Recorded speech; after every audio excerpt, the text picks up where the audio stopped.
And welcome to another sophisticated video. He's older. Hey y'all, welcome to the channel. I am Donna E. Knight and we are back with another sophisticated video. And today we are going to be talking about the 3 ways to accomplish your goal. Goal setting is something that I believe everyone should work on and perfect, because having a goal is what gives your life definition and give your life purpose. So we are going to dig in and talk about the 3 key ways to accomplish your goal. All right, step number 1.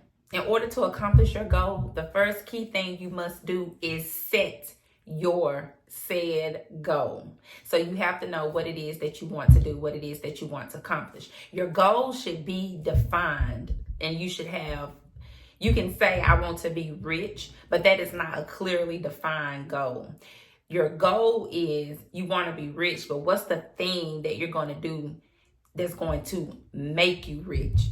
That is the goal. So it can't be anything that's too vague. It has to be something that is defined.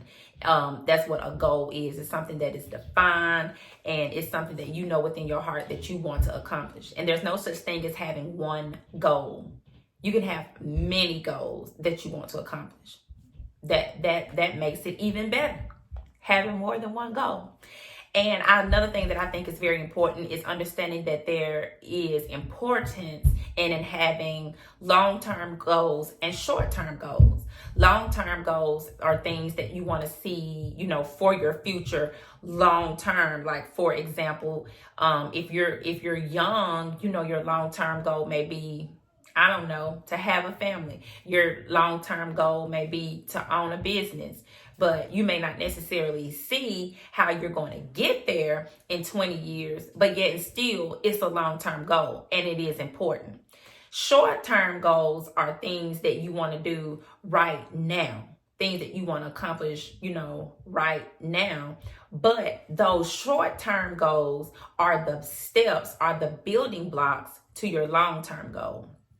Because if your long-term goal is maybe to own a business, you should have short-term goals that are going to help you get there. Like, for example, your dream goal you may be a baker, and your dream goal may be to own a bakery. Well, at 20, that may not be feasible right now to own that bakery, which is totally fine. But you may decide, to get to that point, you may say, hey, I want to work in a bakery and see how the baker actually runs their bakery, does the day-to-day. I want to do that. So it would be smart now to say, I want to get a job in a bakery so I can see actually how a bakery operates. So that's accomplishing a short-term goal, but that short-term goal is working towards your long-term goal. If you want to be a professional chef, you may decide that you want to enroll in cooking classes now. Because you're not just going to wake up and become a professional chef, but being a professional chef and maybe owning your own 5-star or having a Michelin restaurant, you have to build. So short-term goals are the building blocks to your long-term goal. But all of them are very important. They give your life purpose, and they're all. And now that you've defined what it is that you want to accomplish, step number 2 is to make a plan. So your plan is the roadmap to how you're going to get there. So what a plan does, it is the ingredients to what you're going to do to accomplish the short-term goal and the long-term goal. So you make a plan. So when you have a recipe with ingredients, it has to be written down, right? So the important thing to do in making your plan is write your plan down. I don't think people put enough importance on writing things down. Write them down. When you write things down, it makes them real. It makes them executable. It gives you accountability. It just does something to the psyche when you have something written down. Write down your plan. Write it down. We were using the emphasis of becoming a chef. If you want to go to cooking school, you may decide to do research and find some really good cooking schools. So make a list of those schools, write down the different attributes, and try to choose the best one. That's a plan. That's making a plan. It's finding the cooking school. So doing research, writing it down, going back over it, looking at your plan, reading your plan, that's important, because you are now making it real to your mind. You are mentally impressing that plan up on your mind. So it's going to give you drive. It's going to give you ambition, because in the back of your mind, you know what it is that you're trying to accomplish. And when you get up every day and you have your plan written down in your book, you should have your book and write your things down, and you go back and you read it and say, okay, what is it that I was trying to do again? Because things are going to happen. You're going to get thrown off your plan. Things are going to happen. But writing things down gives you that inference to go back to say, okay, what was it that I was trying to do? Why was this important to me? Because when you go out into the world and start talking about things that you're trying to accomplish, there are going to be naysayers. They're going to say, oh, no, you can't accomplish that because A, B, C, and D, and you're not going to be able to do that because of this. So when you got your stuff written down, what you're trying to do, your plan that you're trying to accomplish, and you go back and you read it, then that's going to trigger like, oh yeah, that's what I was trying to do. That's what I want to accomplish. So make your plan for your goal. And this is something that I tell my kids. I told my daughter, I said, one of her goals is to get a basketball ship to a D1 school.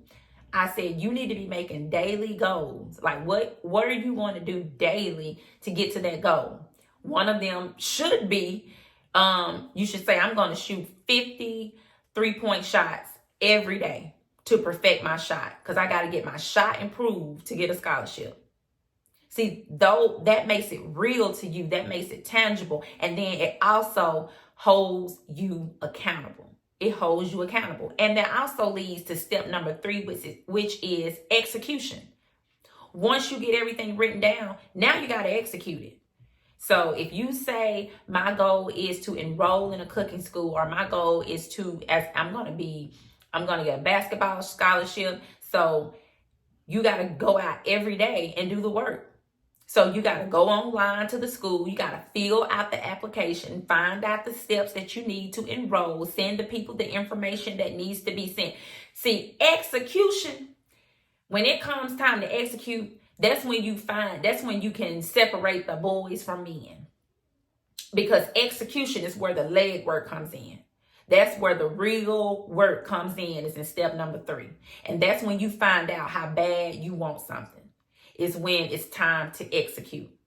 Because you may get to school and find out like, oh, you need your high school transcript. Now you got to go to your high school, get the transcript to bring it back to the culinary school so you can enroll. Or you may have to submit your social security card. Well, I don't know where my social security card is. So now you got to contact the Social Security Administration to get a copy of the social security card so you can submit it to get enrolled in culinary school. See, the race is not given to the fast. It's given to the strong. It's given to the one that can endure to the end. So accomplishing goals and doing what you want to do to accomplish tasks in your life, it takes tenacity. You have to be tough. And you got to be willing to roll with the punches. It's not always going to be easy. Yes, I tell my children that it's not always going to be easy, but you got to get in your mind. You have to envision in your mind how you see yourself in so many years. How you see yourself in 20 years. Where do you see your life in 15 years, in 10 years? You got to get that picture in your mind. And you got to stick with it. You got to stick with that picture. I told myself for years and years, I was like, I want to have a house with a pond in the backyard. I don't know. I just painted that picture. And that is what happened. You have to be adamant about what it is that you're trying to accomplish, and you cannot let anyone take that from you. But it all starts with these 3 steps. The life that you want to live starts with these 3 steps. And you can apply them to any phase of your life. You never stop setting goals. You never get too old to set new goals. Never. That is the spice of life, is seeing new things that you want to do and accomplishing them. That's what makes it great. But you have to be willing to set the goal, make a plan, execute. Set the goal, make a plan, execute. When you do those three things on any phase of your life where you're trying to accomplish something, I promise you, you're going to win. All right, this is Donna Knight. I enjoyed sharing this information with you guys. Don't forget to share. Subscribe and like the video. I appreciate your time today. Love you guys. Be great.